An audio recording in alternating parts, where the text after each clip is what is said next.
Assalamualaikum warahmatullahi wabarakatuh. Gimana kabar teman-teman hari ini?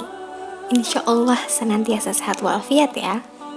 Di video kali ini aku mau membahas tentang konsep ketauhidan dan penerapannya dalam kehidupan sosial. Semoga dapat dijadikan sebagai bahan pembelajaran dan dapat menginspirasi banyak orang.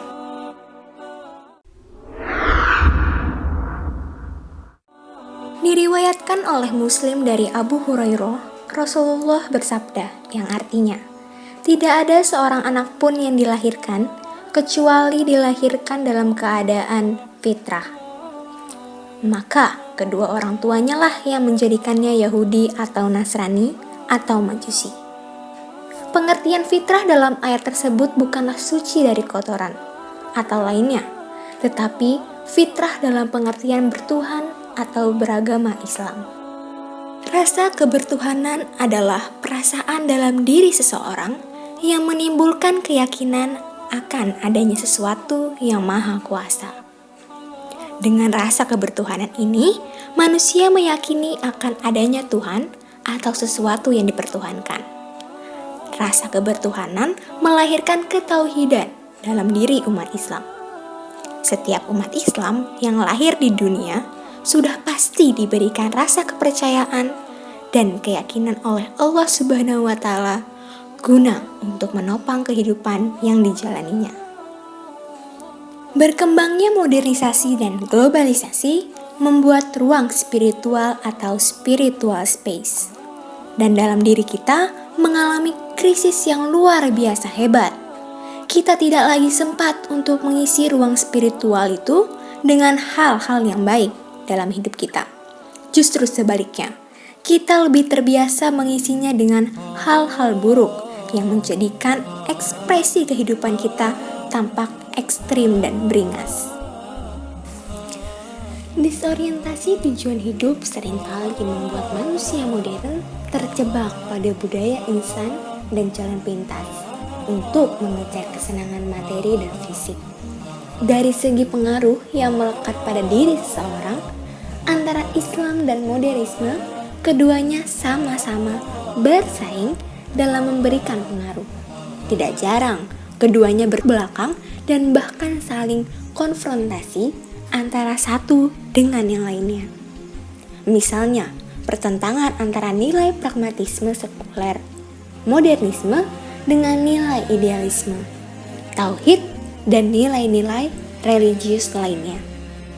Pada saat demikianlah, kadang-kadang seseorang mengalami dilema dan seolah-olah berada di persimpangan jalan.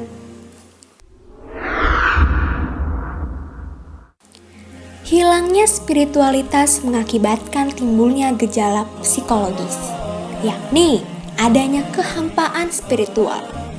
Sayyid Hussein Nas melihat fenomena hilangnya spiritualitas sebagai ketercarabutan manusia dari akar tradisi, sesuatu yang sakral atau Tuhan, sehingga manusia hidup di luar eksistensinya.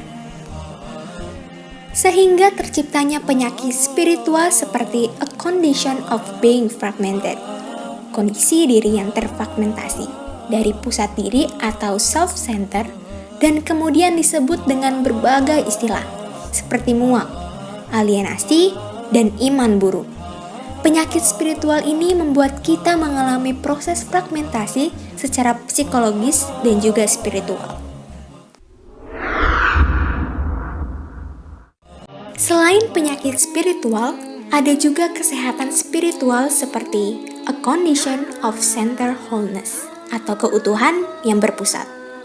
Jika seseorang ingin mengalami kesehatan secara spiritual, sudah sewajarnya ia menjalani kehidupan ini dengan mengambil fokus dalam pusat diri, pusat spiritual, dan pusat hakiki atau sense of security yang sebenarnya ada dan bersemayam dalam dirinya. Untuk mencapai visi ilahi yang kokoh, diperlukan proses pengaktualisasian akhlak Tuhan yang ada dalam diri setiap manusia. Untuk itu, diperlukan pelatihan jiwa secara sistematis, dramatis, dan berkesinambungan dengan memadukan antara olah pikir, tafakur wa ta'amul, olah rasa, tazawuk, olah jiwa, riyad, dan olahraga, rilah wa jihad. Sayyid Hussein juga menyarankan terapi spiritual untuk mengatasi problematika manusia modern, yaitu dengan mendalami dan menjalankan praktik tasawuf, sebab tasawuf dapat memberikan jawaban terhadap kebutuhan spiritual mereka. Tasawuf mengandung prinsip-prinsip positif yang mampu mengembangkan masa depan manusia, seperti melakukan introspeksi atau muhasabah. Tasawuf dapat berperan dalam mewujudkan suatu revolusi moral spiritual yang merupakan basis etika bagi suatu formulasi sosial, seperti dunia pendidikan. Hal itu mengingat tasawuf merupakan metode pendidikan yang membimbing manusia ke dalam harmoni dan keseimbangan total. Sekian pembahasan yang dapat saya sampaikan. Terima kasih.